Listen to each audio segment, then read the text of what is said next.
بادشاہ تو وہ تھا، وہ اس کو باپ کی وراثت سے بادشاہت ملی، لیکن وہ پڑھا لکھا تو نہیں تھا. اور برے صغیر، ایک برے صغیر تھا، اس میں سینکڑوں لوگ آباد تھے، کئی مذاہب آباد تھے. اب مولانا مناظر حسن گیلانی رحمۃ اللہ علیہ نے لکھا ہے اب اکیلے اس نے کہاں تک کام کرنا تھا. طے یہ پایا دربار میں کہ 40 لوگوں کا ایک جم گٹھا اکٹھا کرو، سنگٹھن کے جیسے کہتے ہیں، اور ان 40 کے بیچ میں وہ جو سوالات یا مسائل اٹھیں گے وہ 40 جو ہے وہ اس پر بحث کریں، بحث کرنے کے بعد وہ 40 جس پر آ جائیں اس مسئلے کو اپنا لیا جائے. قصہ مختصر یہ کریں کہ سرور کونین صلی اللہ علیہ وسلم کا کلمہ ہے نا، لا الہ الا اللہ محمد الرسول اللہ، ابھی تک جس طرح یہ مرحلہ وار اور کروٹیں بدل بدل کے یہاں تک آئے، وہ اب اس نے کلمے کا رواج دینا شروع کیا. لیکن ظاہر بات ہے صدیوں سے امت لا الہ الا اللہ محمد الرسول اللہ پڑھتی آ رہی ہے. اب یکدم چھلانگ لگائیں کیسے؟ اچھا اب کیا کہ کلمے کی ایک گھڑی بنائی، آہستہ آہستہ چلے. لا الہ الا اللہ تو وہی رکھا، البتہ اگلا جو جز ہے کلمے کا وہ بدل دیا. اب ہوا کیا کہ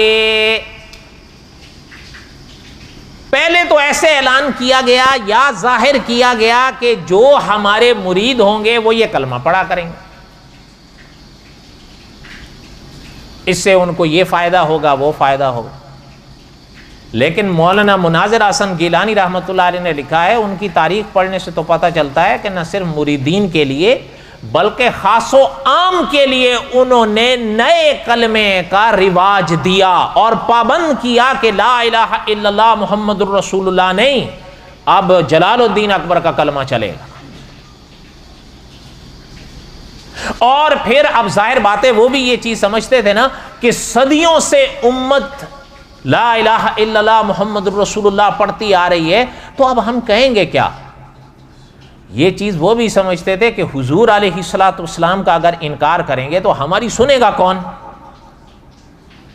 تو انکار کا ایک بہانہ بنایا کہ اصل میں حضور کا دور تھا 1000 سال، وہ پورا ہو گیا. اس زمانے تک حضور علیہ الصلوۃ والسلام کے دور پاک کو ابھی 1000 سال ہوا تھا، لہذا حضور علیہ الصلوۃ والسلام کا دور پاک تو پورا ہو گیا.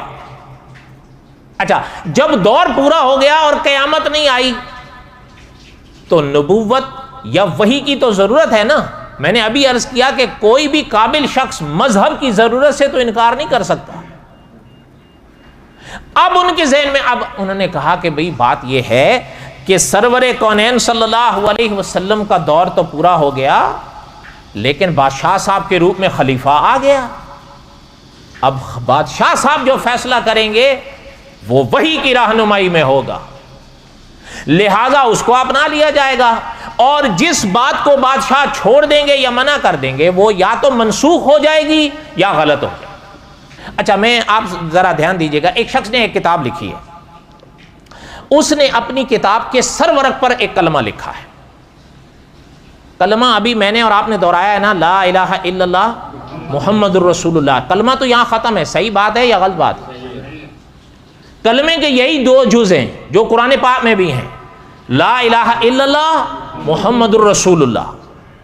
اچھا اس نے اپنی کتاب کے پہلے پنے پر لکھا ہے کہ پہلا پنا سرورق جس کو کہتے ہیں، اس میں لکھا ہے، باقی باتیں اس نے ساری بعد میں لکھی ہیں، پہلے کلمہ لکھا ہے، کہتا ہے لا الہ الا اللہ محمد الرسول اللہ علی ولی اللہ وصی رسول اللہ و خلیفتہ بلا فصل.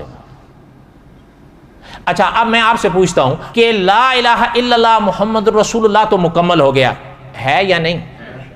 اگر اللہ نہ کرے یہ کلمہ مکمل نہیں ہے اور وہ زائد جملے کلمے کا حصہ اور جز ہیں، تو میں اور آپ ادھورا کلمہ پڑھ رہے ہیں یا پورا پڑھ رہے ہیں؟ ادھورا پڑھیں گے نا پھر تو. اچھا جب کلمہ ادھورا پڑھیں گے تو نجات کیسے ہوگی؟ ادھورے کلمے پہ نجات ہو جائے گی؟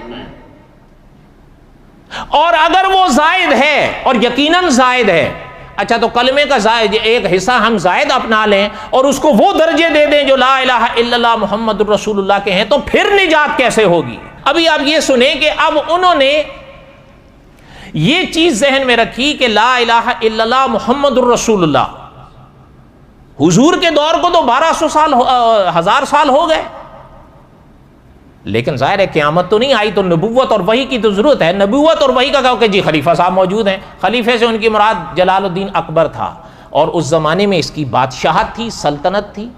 جس فتنے کے پیچھے سلطنت نہ ہو وہ اتنا پنپ نہیں سکتا آسانی کے ساتھ، لیکن جس کے پیچھے حکومت آ جائے وہ بستیوں کی بستیاں اجاڑ دیتے ہیں، عقیدوں کے لحاظ سے کہہ رہا ہوں۔